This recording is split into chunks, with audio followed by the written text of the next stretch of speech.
Thomas Jefferson is canceled. He's canceled. It was only a matter of time, but the man who wrote the Declaration of Independence, one of the fathers of our country, he's canceled. A statue of Thomas Jefferson that was erected outside of Thomas Jefferson High School was toppled in North Portland, Oregon. It was then spray painted. One of the bits of spray paint said slave owner. There were lots of signs and insulting things written all around it.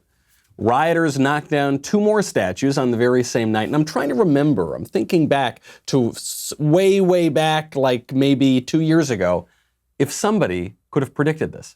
George Washington was a slave owner. Was George Washington a slave owner? So will George Washington now lose his status? Are we going to take down, are we going to take down statues to George Washington?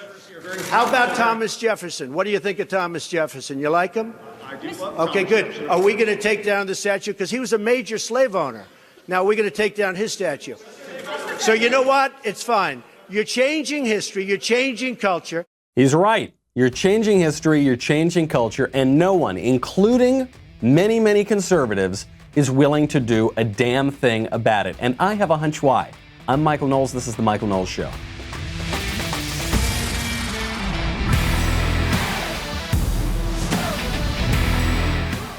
Welcome back. Not just Thomas Jefferson who got knocked down. Basically anybody who was involved in any way in the creation of this country is getting knocked down. And even some conservatives are kind of okay with this. I'm not saying they're calling for the statues to come down, but they're kind of okay with this. They're playing into the left-wing premises. I have a hunch why, and I think the problem actually runs a lot deeper than anybody's talking about. I think most of our modern political problems all tie in to the same central issue, which we will get to in 1 second. First, I got to answer, though, the question from yesterday. I asked yesterday how long Chaz will last, the Capitol Hill Autonomous Zone run by anarchists in Seattle. They've now renamed it to CHOP. And I felt the best answer was from Danny, who on YouTube said, Chaz will live forever in communists' hearts. And that's kind of the point, isn't it? I don't think Chaz will live very long in reality, although frankly, I think the mayor of Seattle is kind of okay with it. But I don't think it'll live that long in the physical world. But these communist utopias, they live forever in the communists' hearts. Christians go to heaven, socialists go to communists. I would ask you in the comment section right now, what CHOP should change their name to next? Because CHOP isn't going to last, right? CHOP is obviously, it was Chaz, now it's CHOP. What is the next stage of that? Let me know.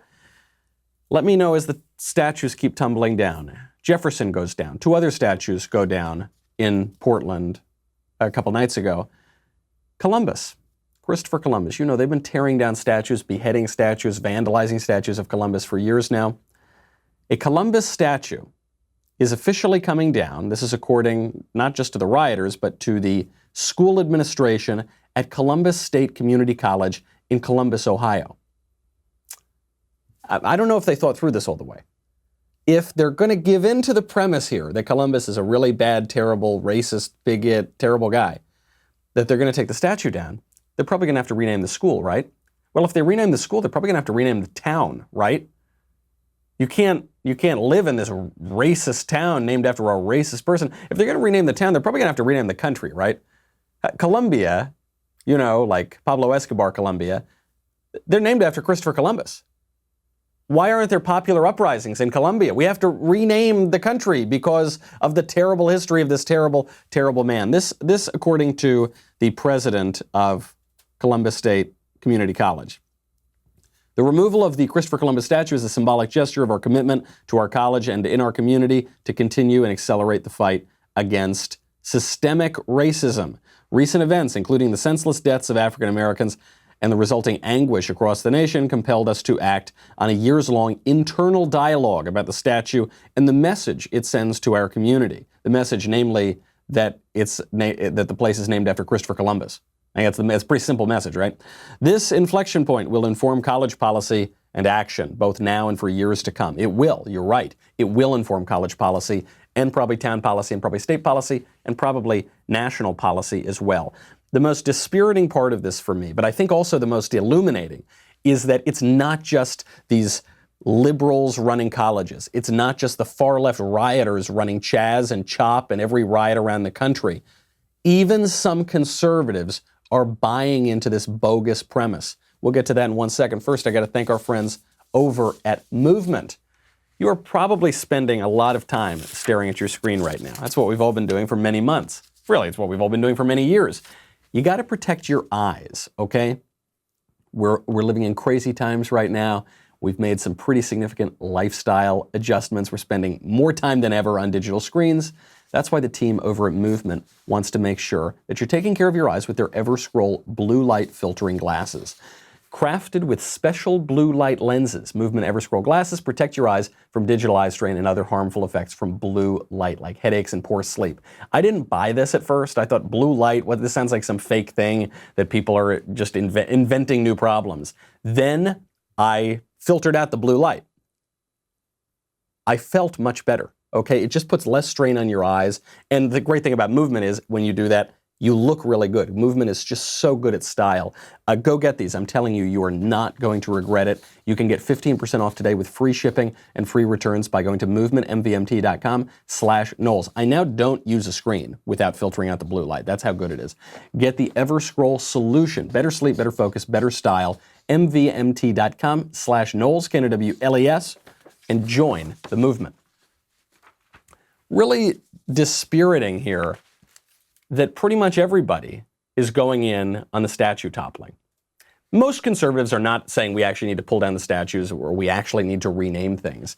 But what some conservatives are doing is granting the left's premise that these people, Thomas Jefferson, Christopher Columbus, actually were terrible, rotten people. And the reality is it's just not true. So there's a writer at the Washington Examiner, Tiana Lowe, who, you know, I like watching her when she goes on cable news. I have nothing against her personally. I don't mean to attack her. But she published a very bad take, a very incorrect take, which is titled, Christopher Columbus was pretty evil by the standards of his own time. We've heard this, I've read versions of this article many, many times, specifically since 2006. That's when it's become especially popular. And the story runs something like this. We think Christopher Columbus is a good guy, but actually, there are accounts that came out that say he was a monster. He was the tyrant of the West Indies. He was evil by the standards even of his own day, and everyone around him thought that he was a no-good, terrible, rotten person. Not true. All of those accounts rely on one defamatory letter written by Francisco de Bobadilla, Columbus's chief political rival in the New World. To rely on this guy's account to give us the whole picture of Columbus's life would be like relying on Hillary Clinton's biography of Donald Trump to tell us everything about Donald Trump. Maybe there's a thing or two that's true in there, but the bias is so overwhelming, the conflict of interest is so overwhelming that it's not a reliable source. And every one of these attacks on Columbus uses this one guy who had it out to get him. And Columbus, by the way, was so offended by the account that Bobadilla wrote of him that he actually turned down money from the crown to fight against this defamatory stuff. Okay, he spent every moment practically until his dying day after this was written trying to get this written out of his record because he felt it was so untrue, so defamatory. And the crown, by the way, the Spanish crown that sent Columbus on the voyage and then picked Bobadilla to replace him, the Spanish crown had a lot of interest in believing Bobadilla's account because then it could withhold the full amount of money that they owed Christopher Columbus. There was a lot of politics involved. The reality is Christopher Columbus is one of the greatest men who ever walked the earth.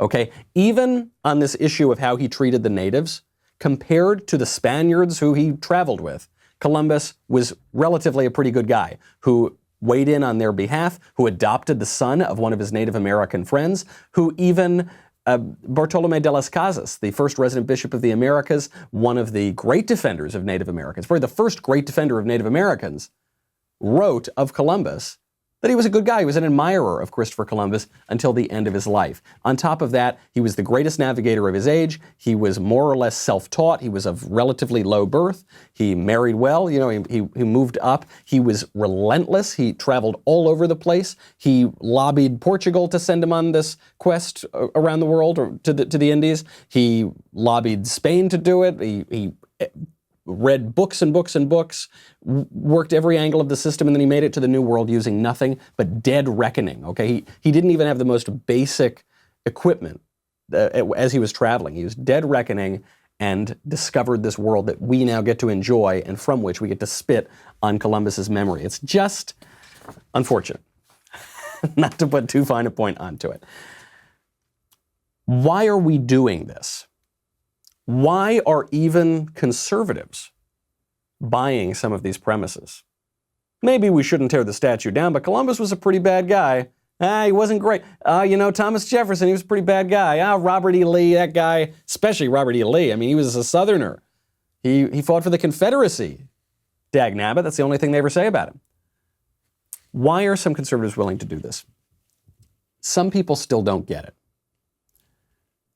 Some people think that this is just about only the left or only the right, and they're totally different and totally different perspectives. They think we only have economic problems. They're totally different from cultural problems. They're completely separate. They think that one odd feature of our culture today is we're not replacing ourselves. No one's having any kids anymore, so our birth rate is below replacement. They think that problem is totally disconnected to the fact that our nursing homes are overrun and just got wrecked by coronavirus. Specifically in New York, that story came out with Andrew Cuomo packing up the nursing homes. They think these are totally disconnected. That we're not replacing ourselves, we're not having any kids, and we don't know what to do with our old people, with our parents and our grandparents. Seems to me they're not completely separate problems, any of these things. Seems to me all of these issues derive from the same central pathology of modernity: selfishness. I think it's simple. I think it's actually a simple answer. You don't need some highfalutin political jargon here. I think it comes down to selfishness. Okay, and you know that we're a bit of a selfish culture now. We spend an entire month celebrating pride. Pride, the definition of selfishness, right, and self-obsession. I think there's a real connection here. A culture that does not value its inheritance, whether it's a financial, money inheritance or whether it's a cultural inheritance, is going to squander that, and it's not going to pass anything along to its posterity except for debt. Right? This is a weird thing that we live in a culture now that does not leave an inheritance to the future generations. It leaves debt.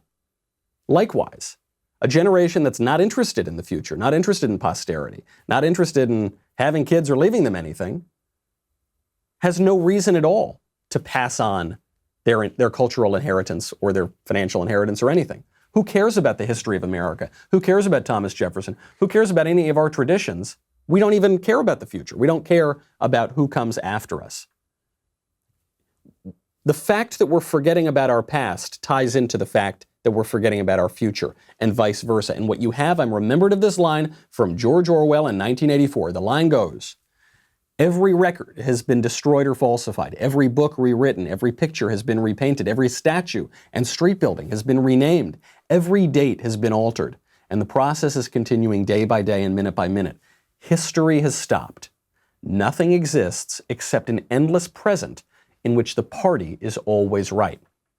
That's George Orwell describing this sort of dystopian hellscape in 1984. And that description, I think, suits progressives pretty well. Progressives hate the past. It's right there in their name. They want to progress beyond the past. The progressives always want to topple those statues down. And maybe even the sadder part is, it basically suits conservatives well as well, because conservatives, at least in recent years, have only been focused on the present. They haven't been focused on conserving very much of anything. You saw this at the Supreme Court just this week.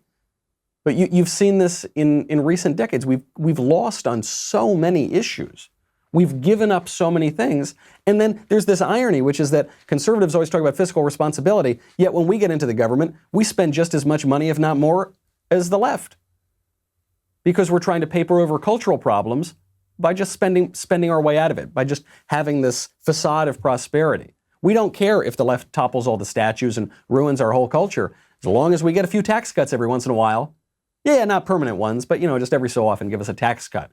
And then that's fine. Well, that doesn't conserve much of anything at all. And I think it just comes down to this myopic focus on the present, not the past, not the future, not the people who came before us, not the people who come after us, just us, ourselves, just this kind of selfishness.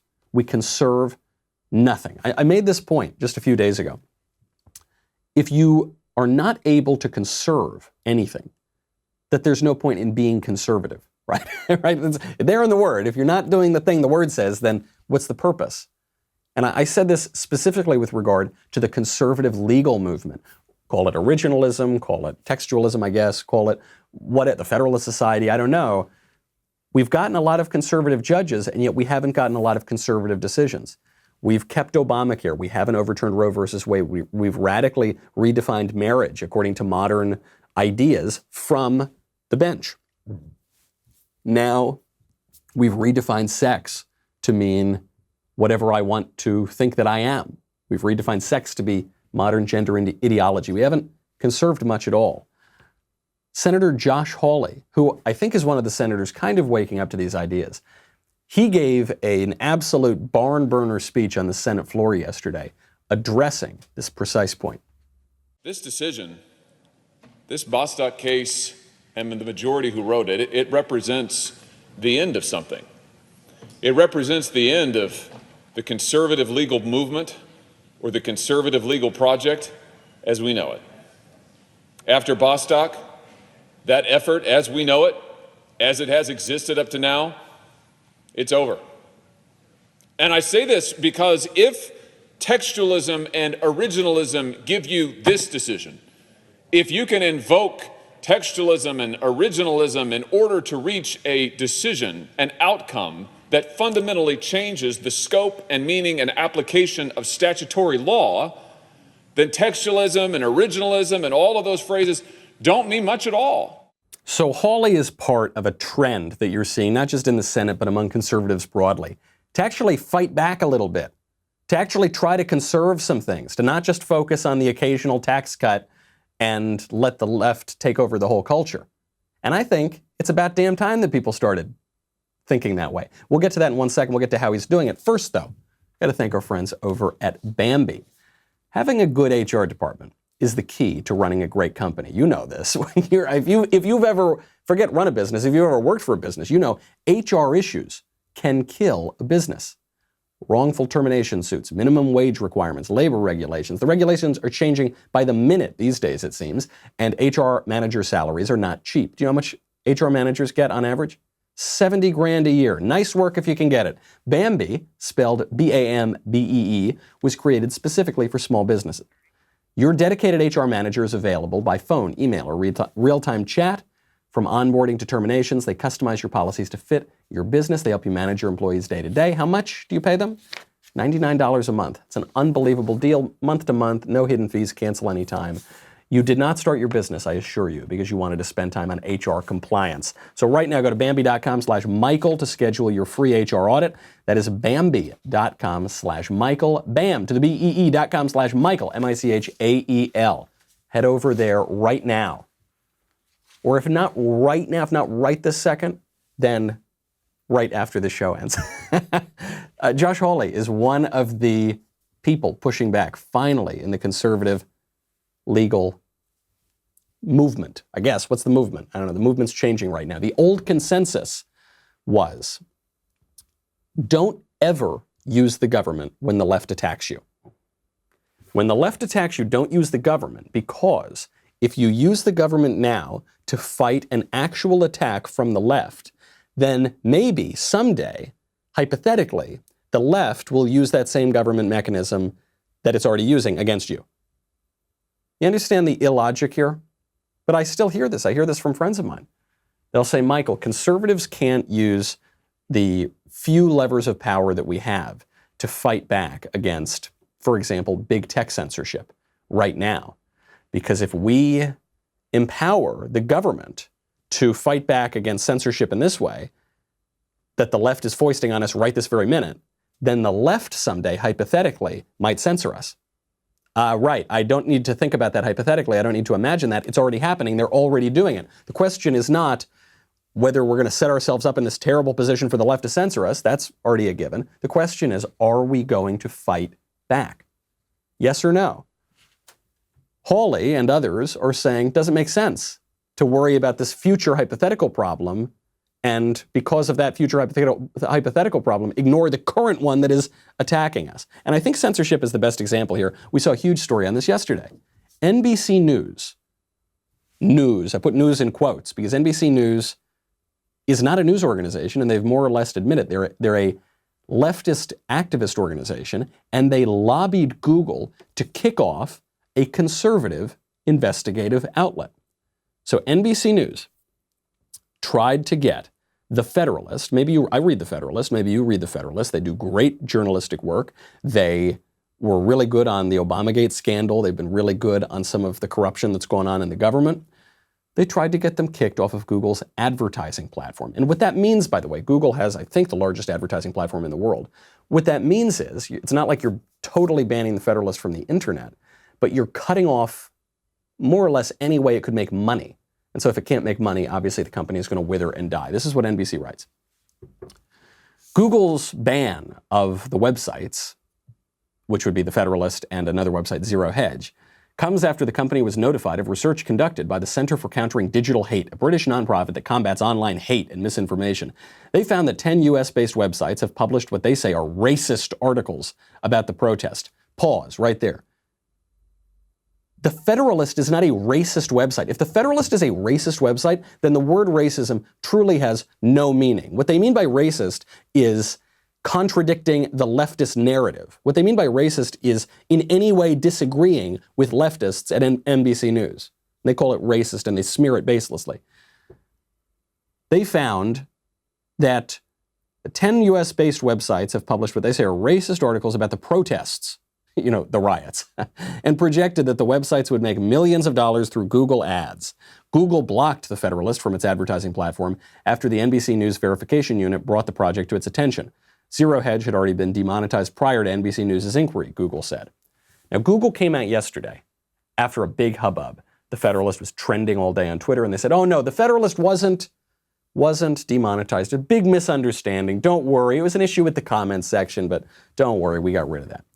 It's a trial balloon. That's what they always do. The fake news, the truly fake news, NBC News, made a political operative attack on a competitor and a conservative, The Federalist. Google obliged and demonetized it and more or less said they were going to destroy the business. Then there was enough of an outcry that NBC backed off and Google backed off as well and said, oh no, it was a big misunderstanding. Meanwhile, by the way, the other website, Zero Hedge, demonetized because no one made a big hubbub about that. This is going to increase throughout the election. We are still 5 months away. The old consensus would have said, well, if you don't like what Google's doing, just make another Google. Yeah, sure, they have a monopoly over the flow of information around the internet, but, well, that's too bad. Nothing we can do. My hands are tied. Let the left destroy the culture. Let's just hope for another tax cut at some point, please. We got to get those judges. Look, we'll get the judges in, and the judges will stab us in the back, but hey, it's okay, because I guess we'll get another tax cut or something. Right? That's not a good way to conduct politics. That's the old consensus. I think the new idea says, hold Google to account by whatever means are available to us. Section 230, right? The Section 230 is part of the Communications Decency Act. That is one way that conservatives might be able to go after big tech oligarchs for abusing their powers and violating the law. Break them up as a monopoly. Just do it. Why not? Why wouldn't we? They are now trying to tip elections for the left. They are barring conservatives from doing business anywhere even. Go after them. Got to grow a spine, folks. Got to grow some cojones if you want to have an effective political movement. Speaking of these sorts of questions, just to see what we're up against from the other side of the Senate aisle, Tim Kaine, U.S. Senator, the man who was almost one heartbeat away from becoming the second woman president, Tim Kaine, gave a speech yesterday on the Senate floor in which he blamed America for inventing slavery. And the only problem with Tim Kaine's speech is that it was completely untrue. We need to do much more within the criminal justice system, but also within all of our systems, to dismantle the structures of racism that our federal, state, and local governments carefully erected and maintained over centuries. We know a little bit about this in Virginia. The first African Americans into the English colonies came to Point Comfort, Virginia in 1619. They were slaves. They'd been captured against their will, but they landed in colonies that didn't have slavery. There were no laws about slavery in the colonies at that time. The United States didn't inherit slavery from anybody. We created it. I think maybe Tim Kaine should check up on his history. Actually, in the Declaration of Independence, written by that guy who got canceled, Thomas Jefferson, Jefferson complains about how the incipient United States inherited slavery from the British and complained about that as an institution that has had a negative impact on the country. Where does Tim Kaine think the slaves came from when they landed in Virginia? The slaves came from Africa, and they were bought from African slave traders, people who still practice slavery to this day. Slavery still practiced in the Middle East to this day. Slavery still practiced in East Asia to this very day. As a matter of fact, not only did the United States not invent slavery, because slavery goes back not just to those slave traders in the centuries before the United States came to be, it goes all the way back to ancient Egypt, for instance. Might behoove Mr. Kaine to read the Bible, see what the Egyptians did to the Jews in Egypt. Goes back throughout all of human history. Ironically, the West is the only place that's ever abolished slavery. It's not that we invented slavery, we didn't, but we did abolish it, and virtually no one else has. That's a good thing. Ironically, Tim Kaine mentions how slavery came to Virginia. The first officially declared owner of an arbitrarily declared slave for life, right, the beginning of what we would call our modern system of slavery in America, was a black man. He was a black man from Angola. Now, obviously, slavery then went on to become a highly racialized system that led to racial consequences that went on for centuries. But it shows you that the situation of how slavery began, much more complicated than Mr. Kaine would have you believe. A lot of people believe this thing. If a sitting U.S. senator believes a lie like this, think about how many people have been taught the very same lie.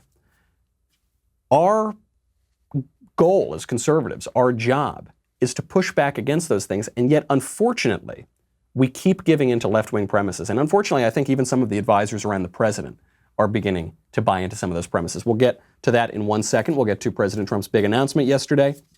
We will get to how the riots actually did cure coronavirus. I called that one too. And we will get to my interview with the White House Chief of Staff, Mark Meadows, at the White House. I was in Washington last week, got to stop by the White House and take a minute to sit down with the Chief of Staff. We'll get a little bit of that. First, though, got to thank our friends over at Keeps. I think I've told you many times, I derive 80% of my power from my hair. If I were to lose my hair, things would not go very well. 2 out of 3 guys will experience some form of male pattern baldness by the time they're 35. The best way to prevent hair loss is to do something about it while you still have hair left. Hey, it's a lot easier to prevent hair loss than it is to get that hair back. You used to have to go to the doctor's office for your hair loss prescription. Now, thanks to Keeps, you can visit a doctor online and get hair loss medication delivered right to your home. Prevention is the key. Keeps treatments can take up to 4 to 6 months or more to see results, so it's important to act fast. The sooner you start using Keeps, the more hair you will save. Find out why Keeps has more 5-star reviews than any of its competitors, and nearly 100,000 men trust Keeps for their hair loss prevention medication. It starts at just $10 a month. If you're ready to take action and prevent hair loss, go to keeps.com/Knowles to receive your first month of treatment for free. My gift to you, so that you too can keep 80% of your power. KEEPS.com/Knowles. So the president yesterday made a big announcement. The announcement was on police reform. And I get it. I get the political calculation here, but I think the president is getting bad advice from his advisors. We'll get to that in just one second. First, though, got to thank you. Thank you so much for subscribing to the Michael Knowles Show YouTube channel. Not the Daily Wire YouTube channel, though I'm glad to go over there, give Ben some views. But we love that you're going over to mine and subscribing. We're very close to 70,000, so thank you for that. We've got bonus interviews there, segments, breakouts, that sort of thing. And recently, 2 brand new interviews with Maddie Kearns and John Birch. Maddie Kearns, one of the great journalists in the country on this issue of gender ideology, and John Birch, the lead lawyer on the big Supreme Court case that has enshrined gender ideology into law. Go check that out. By the way, we got a backstage coming tomorrow, and we can tell you some serious facts, folks, amid the crazy lies of the mainstream media. You got to get the Reader's Pass, though. It's $3 a month. It's not too much money. I think you could probably part with $3 a month, but I'll make it even better for you. You can save 2/3 on your first month, just 99 cents. So go get it. Break the lies of the mainstream media. DailyWire.com/subscribe. We'll be right back with a lot more.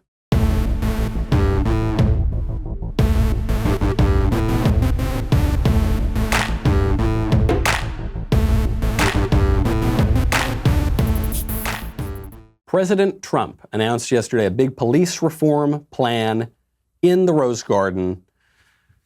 The plan is receiving mixed reviews. I will tell you the good, the bad, and the ugly. Here's the president.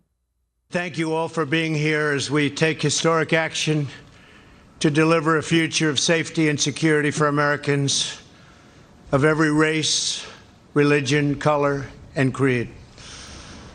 We're joined today by law enforcement professionals and community leaders.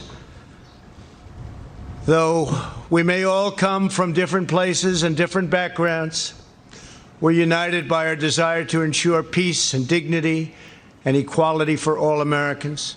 Okay, of course, we believe all of this. It's good that President Trump is taking charge. We need strong leadership as the cities are burning. But is this the way to do it? Police reform. If I had my druthers, if I were advising the president, I would have President Trump release an executive order on criminal justice reform that puts more of these criminals burning the cities down into prison. I think that's probably the better angle. I think, unfortunately, some of President Trump's advisors are convincing him to buy into the left-wing premise that the police are hopelessly racist and bigoted and slaughtering innocent black men around the country. We know that isn't happening. Okay, we have the statistics. We went through them just last week, I think, on the show. How many unarmed black men were killed by police last year? And by the way, unarmed does not mean not dangerous. Unarmed does not mean that the use of force was not justified. But let's even use that number, unarmed. How many? 9,000? No. 900? No. 90? No. It's 9. Every death is a tragedy. But 9 is not evidence of systemic police brutality and racism. And yet that's the premise that the left wants us to buy into, and it wants us to buy into that so that they can get their agenda in there without really having to sell it to the American people. So I just think the whole idea of this, am I against police reform? No, I think powerful institutions should constantly be reforming themselves, of course. But is that the message we want to send now? I mean, what does the EO do? It doesn't do very much at all. It requires new federal credentials for police departments, which is just another federal regulation being foisted on states and local governments, and it bans chokeholds in most instances. This is the only part of the EO with teeth. The Attorney General's standards for certification shall require independent credentialing bodies to, at a minimum, confirm that the state and local law enforcement agencies' use of force policies prohibit the use of chokeholds, except in those situations where the use of deadly force is allowed by law. So even there, if the use of deadly force is allowed, then they can use a chokehold. But are they saying they can't use a chokehold now in any case? That seems like you're tying law enforcement's hands behind its back. The problem, look, it's not going to do very much as an EO. I guess the White House thinks it's going to be good messaging for people. I don't think it's good messaging, though. I think we lose ground. I think we lose debates because we give up premises. The best example of this would be how we lost the marriage debate on the right. The marriage debate, where are we going to expand the definition of marriage to include monogamous same-sex unions? The marriage debate focused on a question: what is marriage? For all of human history, sexual difference seemed to be at the center of marriage, whether it was polygamous marriage in certain instances in some places, whether it was monogamous marriage for most of the history of the West. Does sexual difference have something to do with that? Does the logical possibility of the creation of life have something to do with that? Yeah, the answer to that was always yes. And then A few years ago, we decided, no, that doesn't have anything to do with it. So that's a debate. That's an interesting debate to have. The way the left avoided that debate, which is favorable to the people who want to maintain a traditional meaning of marriage, is they just presumed the new definition. They said, oh, marriage is a union of two people who love each other. They redefined it first, and then they said, the marriage debate is about rights. Do you have the right to get married? But that was never what the debate was about, and nobody opposes equal rights. So by the time they got that premise through, the people who wanted to keep a traditional definition of marriage already lost the debate. It was already over. There was no debate to be had. I think that's what the left succeeds at, maybe more than anything, and that's how they get so much institutional power. If you cede the premise that the police are racist, terrible, bigoted people who are brutal and they use too much force and they need to be reined in, then it's a lot easier to get through BLM's radical leftist premises, most of which have nothing to do with Black Lives Mattering or civil rights for racial minorities or anything like that. But they get the premise in, and so they get their policy solutions. We lose ground because we give up the premises. You see this not just on these racial issues, you see this on the virus as well. You know how much I hate to say I told you so. I would never do that, me. Well, sometimes, maybe. Okay, and on this case, I will. I did a show a week or two ago that said, race riots cure coronavirus. Because the mainstream media and the public health experts and the politicians told us coronavirus was super duper deadly. If you ever walk outside your home, you're going to kill grandma. And then all of a sudden there were all these leftist riots, and the public health officials, the very same ones, said, oh no, go out there. Yeah, go out by the tens of thousands and breathe all over each other. That's fine. You're not going to get coronavirus. That'll actually help stop the spread of coronavirus. But if a few conservatives want to maintain their civil liberties, that is deadly. You can't do that. So I said, oh, I guess the race riots cured coronavirus. Turns out that might be true, or in a way it's true. Minneapolis, which had the biggest uprisings, is now reporting, over 2 weeks later, few new positive cases, according to health officials. So you would think, after this craziness out there, 2 weeks later, past the incubation period, you'd have a spike in cases, right? Hasn't happened. More than 3,300 protesters have shown up to be tested for coronavirus. 40% of them, so about 1,300, have gotten their results back already. 1.4% tested positive. That is lower, significantly lower, than the positive rate statewide. The positivity rate statewide is 3.7%. And among the rioters, peaceful rioters, protesters, it's 1.4%. That's also lower than the current 7-day average rate of positive tests, which similarly stands at 3.7%.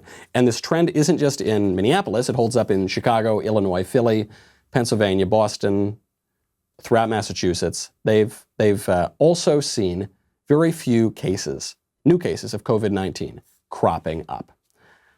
So when they tell you, and this is going to be inevitable, that there's going to be a second wave, you can't go outside, if conservatives want to hold a protest or something, if the RNC is going to happen, they're going to say, no, you've got to stay indoors. Forget about our encouragement of those riots. You have to stay indoors because of coronavirus. Just point to all that great science and show that the science, at least the latest science, doesn't back them up. Speaking of cures, President Trump is being unfairly attacked. I know you'll be shocked to hear that. He's never unfairly attacked, is he? Well, yeah, I think he is pretty much every single day by the mainstream media. He's now being attacked because he spoke a little loosely. He got a little wording wrong when he was talking about whether or not we had found a vaccine for AIDS. But the attack that the left is making on Trump, I think, reveals a lot about their own hypocrisy. They have come up with things, and they've come up with many other cures and therapeutics over the years. These are the people, the best, the smartest, the most brilliant anywhere. And they've come up with the AIDS vaccine. They've come up with, or the AIDS, and as you know, there's various things, and now various companies are involved. But the therapeutic for AIDS was a death sentence, and now people live a life with a pill. It's an incredible thing. Now, lots of people are attacking Trump. They say, we don't have a vaccine yet for AIDS. We've got very effective preventive measures, and we've got very effective treatments, and we've got a vaccine in development. But we don't have an officially certified vaccine yet.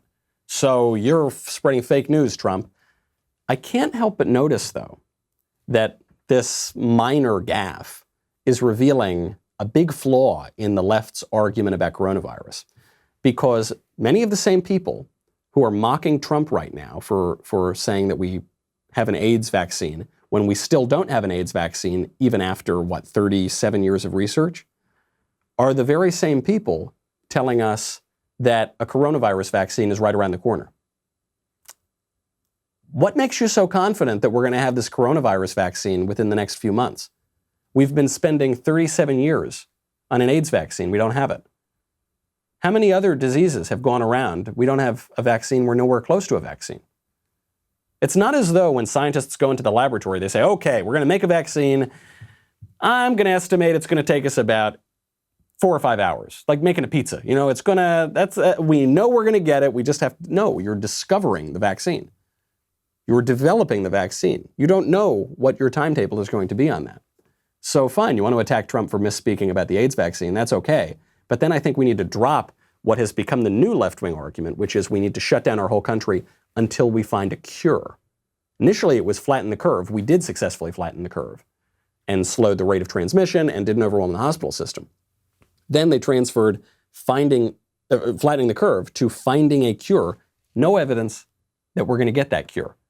It's one of these gaffes, quote unquote, that Trump makes that I think actually was pretty advantageous. I think it shows a flaw in their argument. Now, speaking of the White House, I was hanging around there last week and I sat down with the White House Chief of Staff, Mark Meadows, on my show with Senator Ted Cruz called Verdict. This was Mr. Meadows' first interview since he became the Chief of Staff, and I figured there's no way this guy's going to tell us anything.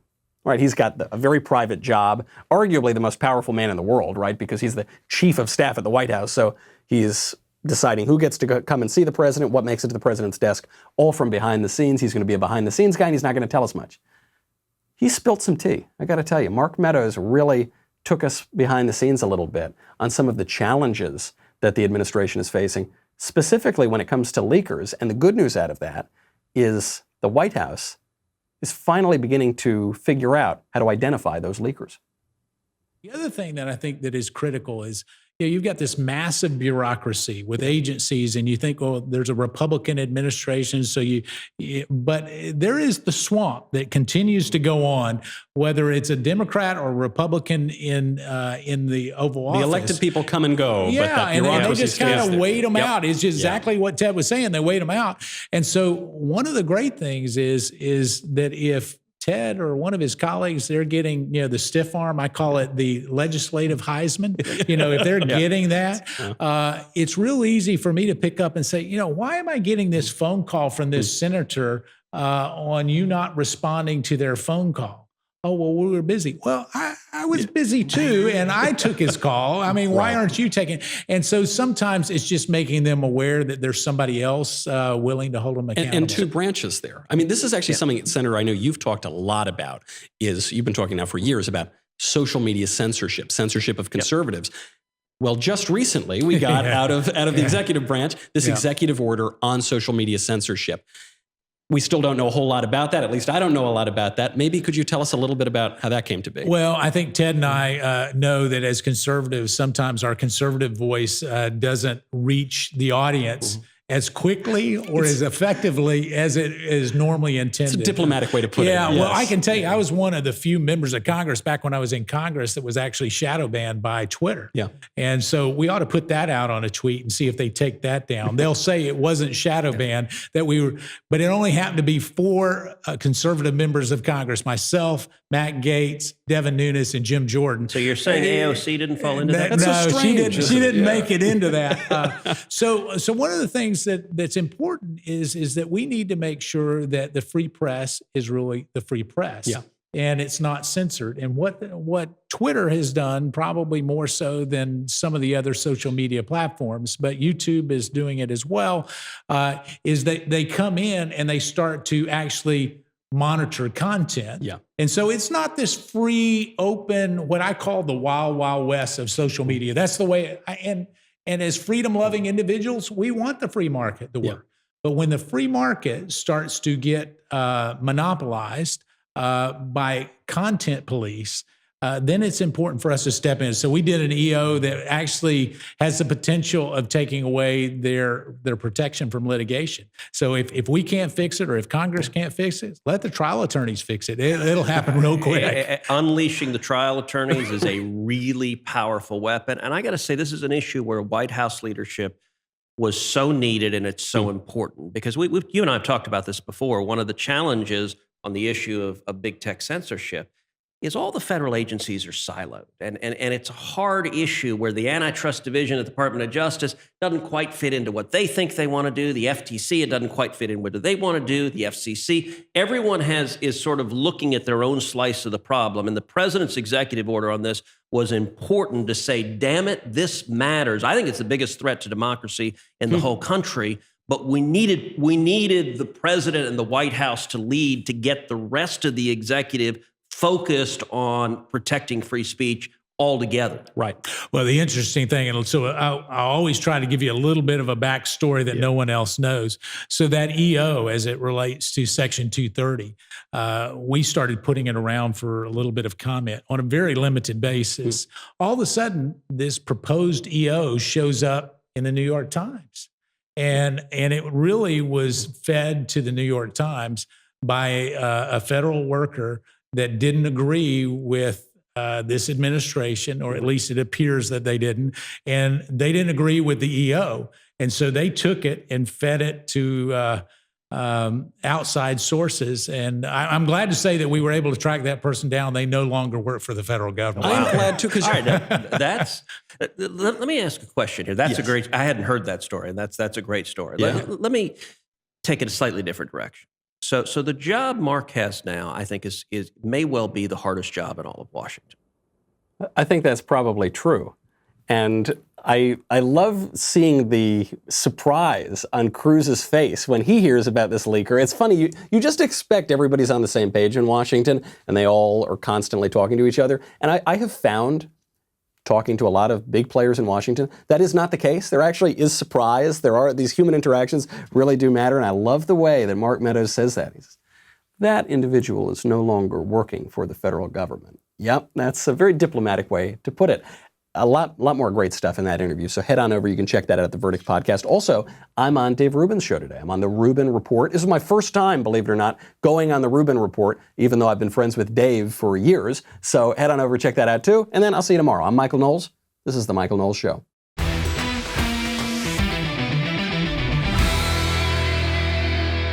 The Michael Knowles Show is produced by Ben Davies. Executive producer, Jeremy Boring.